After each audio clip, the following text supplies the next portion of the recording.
Frontier Family Farms. I farm with my family and a couple other non-family partners in the operation as well. I'm a 6th generation farmer myself, located west of Outwardly, Minnesota, and we farm mostly just corn and soybeans. And so recently we've done several projects. We did the wetland deal, which we'll talk about a little bit more. And then we did some water and sediment control basins.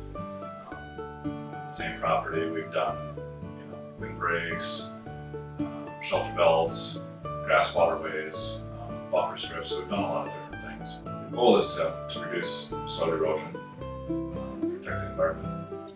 The other thing with the windbreaks and the wetland and stuff is it helps the wildlife. We really like the wildlife around. And as we went out and showed around the wetland, it's a pretty unique area. There's a lot of wildlife, deer, turkeys, ducks, geese.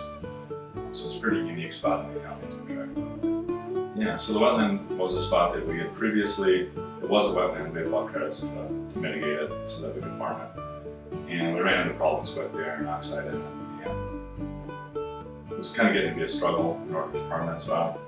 So we were talking to the Shell Rock River watershed, and they were looking for projects to do. And saw the need for some wetland credits in the area.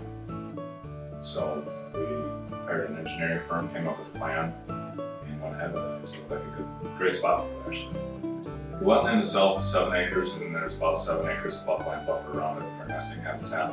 The upland buffer is seeded with all kinds of native grasses and forbs, and then the wetland has all kinds of aquatic vegetation and stuff, cattails, and there's a pretty extensive list of everything that's planted there. Fall of 2012 is when we did all the construction work.